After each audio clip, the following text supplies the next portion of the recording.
Talking about dragging on for ages, that was the review, some of the better reviews of Meghan's podcast. Oh, what a nice transition, Cristo. Congratulations. Spotify, which, of course, was cancelled this week. Wait, I actually think we might have done...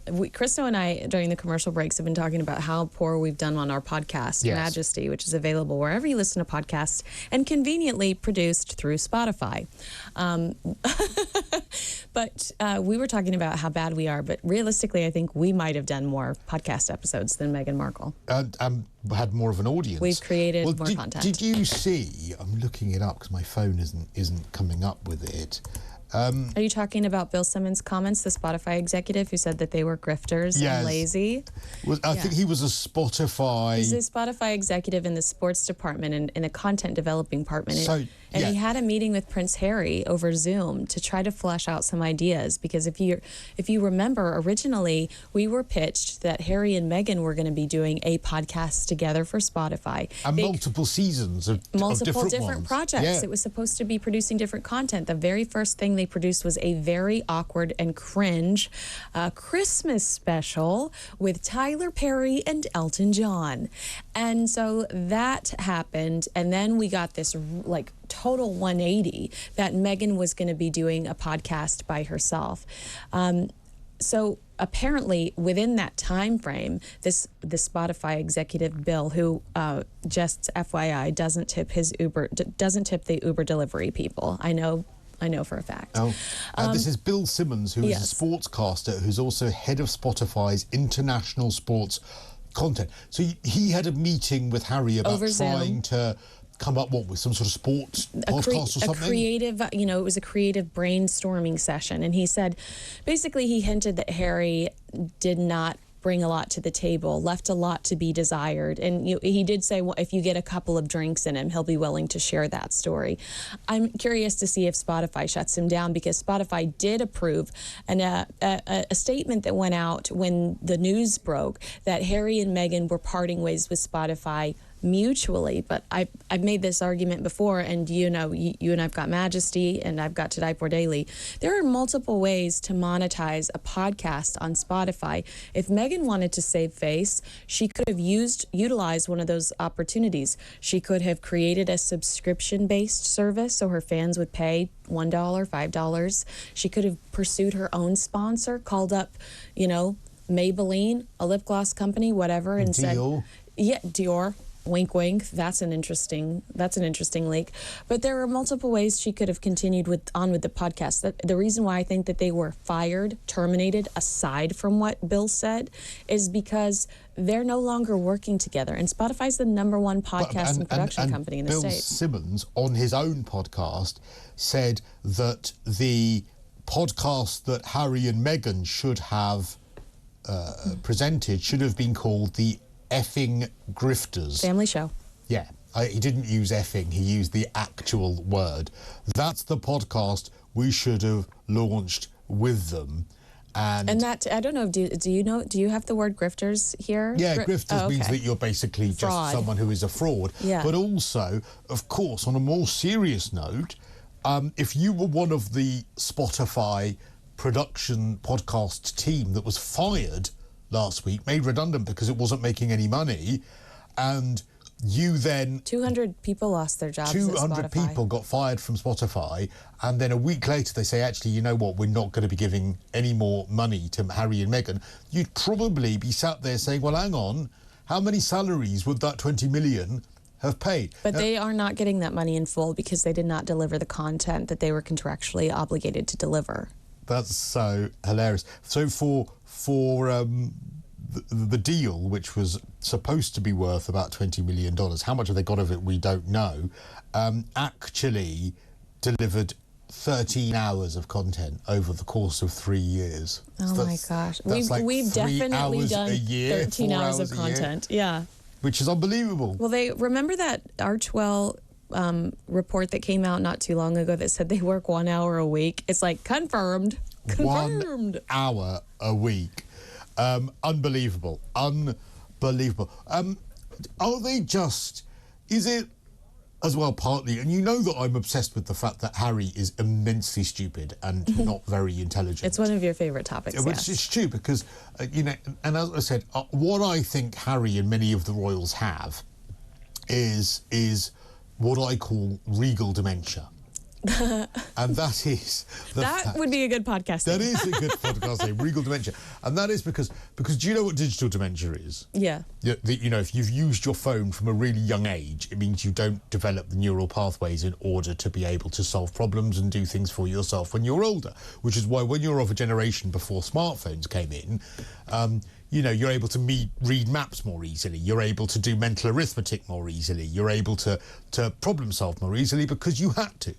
You know, when you used to go somewhere and you used to not know the way home, you used to have to remember landmarks and things like that. You don't have to do any of that anymore. Right. And it is the exact symptoms that you get when you're dementia is what young people, the exact pathways you lose when you've got dementia are the pathways that young people aren't developing because terrifying. Their mobile phones are now their crutches, which is why I would never give a child a smartphone for regular use, but that's another matter. Well, I think the royals have got a similar thing. That when you've never had to do anything... You didn't develop that. You didn't develop anything. Yeah. Those key skills. You know, you've never had to pay a bill. You've never had to... No, we joke that Harry just learned how to pay his phone bill 3 years ago. And it's not really that funny because it's probably true. It's probably absolutely true. The king true. was probably like, I'm taking you off of my plan now. You're going to have to find your own unlimited minutes. How much data do you get? Clearly not enough to record a podcast. But... You don't have the bandwidth, either mentally or actually through your data plan. But the problem is as well, that's partly as well, I think, why you end up with a situation where I don't know how to do anything and I have no mental capacity, so I'm actually annoyed about the bedroom size, or I'm annoyed that someone was a bit shirty with me because you don't actually have any real problems in your life to solve. Right. If you're worried about, oh my word, I'm so broke this month, I'm living on my credit card, that is a problem. But when you're worrying about how big the bedroom is in Sandringham, well, I'd love that to be my problem. And in 2020, and this is like classic what we've seen from them so far, in 2020, when they decided to exit the royal family, they had Tyler Perry swoop in and say, I'm going to save you, here's my plane. I'm going to save you, here's my house. So it's really been over the last 2 years maybe that they have struggled to have to come up with solutions on their own. Because we know during 2020 there was still somebody that was sliding in to save the day for him. It's unbelievable. Meghan, that probably does mean, because I think sometimes that what's said about Meghan is that, you know, she's some evil manipulator. I don't think she is. I just think she's probably the smartest out of the two of them, because even though... And that's not saying much, because their common sense is not very... It's concerning. But she had a more grounded in reality upbringing. But she was also a hustler and self-made. I always will give her credit for that. And so there are elements to her that are smart. She networked her way to marrying a prince. And that was through complete networking. Yeah, 100%. That was through networking. And she also used people up when they were no longer useful to her. Like her father, yes. And then ditched them as soon as they were no longer useful. Because her father, of course, put her through private school. And then she decided that he was no longer useful or was going to drag her down and be embarrassing, so never to be seen again. I mean, we talk about royal racism. Was there a black face from her family at the wedding other than her mother? I would say no, because not useful to her. Yet the royals are racist. Exactly. I know. And how that wasn't more concerning to us at the time, that there was only one member of her family in attendance. How did we not look at each other and go, what's that about? Yeah. But we were so excited about George Clooney. There's Oprah. Yeah. It's like, oh my word, I've got some non-white faces at my wedding, but it's Serena Williams, whom I've never met. Yeah. Oprah Winfrey, whom I think I emailed once. Yeah. Well, Oprah had already been hustling them to get them on the program, so they'd already started talking to her, and we know how that ended up, which was a catastrophe, I think, ultimately. And I'd be curious to know your thoughts on this. I think that one of the reasons the Spotify podcast didn't work was because we are oversaturated with Harry and Meghan. There was Spare, there was the Netflix series, there was the podcast. And also, the podcast lacked the juicy gossip that Spare and the Netflix series offered. And I'm sure when Spotify cut them that check, they thought they were going to get the same kind of content that was in the Oprah Winfrey interview, the Netflix special, and Spare. And people were going to claw and clamor to hear about the drama within the royal family. But what they got was Paris Hilton and Mariah Carey talking about the word diva, and Meghan Markle, just talking about herself in a very inauthentic way. It's so basic. What's our word of the day? Oh, it's diva. Oh, let's do an hour on the word diva and what it means to you. I mean, who actually produced that and came up with there such a pedestrian... There were 17 producers. I'm sorry? She has 17 producers, and they came from like Oprah Winfrey background. I think that it was a huge waste of resources. Spotify probably looked at that and thought, the return on investment is not here, because I think 17. Yeah, that's more. And Cristo, don't forget that a producer did the majority of the interviews, and Meghan came in behind them and just recorded audio. So Meghan wasn't there for a lot of the interviews. Meghan wasn't even there. So it wasn't actually Meghan in the room with the people who were on the podcast. For the big time celebrities, it was. Of course, it was. But for the experts were talking to a producer, and then Meghan would sit down and drop just voice audio. the questions. Mm-hmm. Oh my! So she was really invested in. What do they do the rest of the time?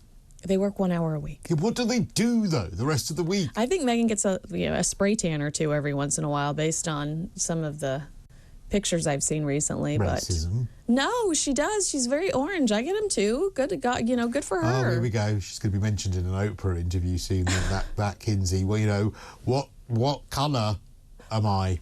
That's what they'll be saying. Well, Meghan and I are both orange after a spray tan shower. I can tell you that much. Though, of course, let's not forget the racism that was alleged in the Oprah interview.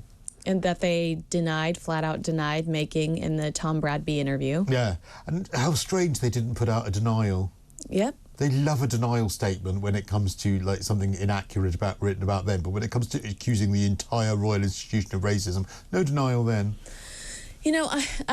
I do feel like they have got to lay off the negativity, because with Harry and all of his court cases, they just seem like they're stuck in the past. And I don't think that other people want to be there with them anymore. I think people are ready to move on. I think Spare was the defining moment where people just said, we're sick of this misery show. A little bit, but there was also misery. some good gossip in there, and there were people that were here for it. But I do think they're a beautiful couple. They're in one of the prettiest parts in the world. They've got 2 beautiful children. Celebrate your life, be happy, and pursue what makes you happy. And I think that people want to see that from them, and if we saw more joy from them and happiness from them, I think the attitude towards them might shift. But they're pretty toxic. They dwell on the past. They dwell on the negative, and a lot of us are. It's heat or eat here. A lot of us, in the States, it's I can't even afford to go to work because gas is so expensive. They live in their own world, and other people can't relate to what they complain about. Now, I just want to read the bit from the Oprah interview. Uh-oh. Because I was given some throwback stick on TV. I mean, talking about dredging up things from the past. I'm going to do some of that now. Because I was on TV saying that they weren't honest in the Oprah interview about the titles. Yes, because they said that Archie wasn't given a title because of his skin color. They did say that. But I got a message on Twitter from someone saying, no, they never said that. Because I said, look, what was dishonest about that was that you've got to stop checking Twitter. Archie was never entitled to that title whilst the Queen was alive. Archie only became entitled to becoming a prince or princess once his grandfather was the sovereign. But you know what? He was offered a dukedom. They just didn't like the name. Dumbarton, because it had the word dumb in it. Right. Yeah. Because it's like, imagine, we don't like that name. Could we have a different one, please? Yeah. So, what was happening behind closed doors? These are Meghan's words.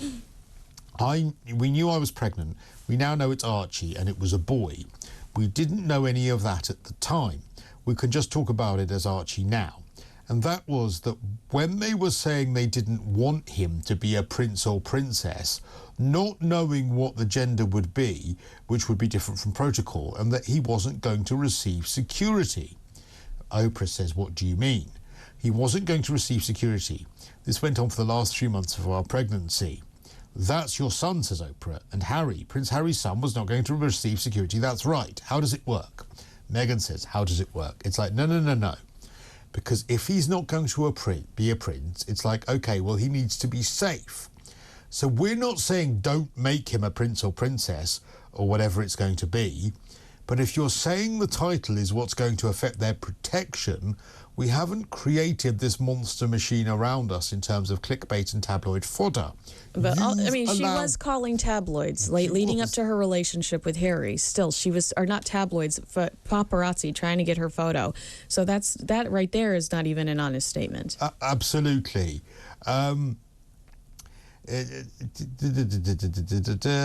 The idea of our son not being safe, and also the idea of the first member of colour in this family not being titled in the same way that other grandchildren would be. You know, the other piece of that conversation is there's a convention, I forget if it was George V or George VI convention, that when you're the grandchild of the monarch, so when Harry's dad becomes king, automatically Archie and our next baby will become prince or princess or whatever they're going to be. Well, they have been. Yeah. So she was saying that wasn't going to happen. Right. But they were. Right. They were. Yeah, no, there's no denying it. So that one person on Twitter with probably no profile picture and a 64333333777 at the end of their name is getting a lot of airtime right now, Cristo. Yeah, and you're right, and I was right when I said that. That's so right, thank you very much indeed. That was all about me. That really was. Oh my God, I'm Harry and Meghan. Because actually, do you know when I was growing up, I had the smallest bedroom. You had 16 bathrooms too? No, I had the smallest bedroom. Oh, wow. But in my household... Thoughts and prayers. The way it is in British households, and I don't know whether this is true, but when you are the youngest, you get the smallest bedroom. Yes, that was true for me until my parents moved to Arizona, and then my little brother got the biggest bedroom, and I've not forgiven them. Why? Is this your wayward brother you had to bring to London? No, it's the middle one who's perfect, and that's why you never hear about him. The wayward brother, yeah. Did he even get a bedroom, the wayward brother? Yeah, he did, but we had to like screw those windows loose, those windows shut, paint them closed. Yeah, exactly. He's still in there. He's still there. Okay, when we come back, we'll talk about how much Harry's court case is going to cost you, and I'll give you a free choice on another raw story. And okay. you want to talk about the thingy, won't you? What's it called? Oh, trooping? Trooping colour. I feel like we should. It was a huge deal. Yeah, all right, we'll talk a bit about trooping the colour. Oh, and the William poacher, which was put out today. Oh my gosh, my ovaries exploded. Yeah, but I know. I'm gonna have to get a cloth. Clean it off the ceiling. I'm gonna have to get a cloth for the table. No, but also it was very bizarre that they chose to put that picture out the day after the trooping the colour. That looks to me like a clash between palaces. We've got to talk about that. Me. Can we please talk about that?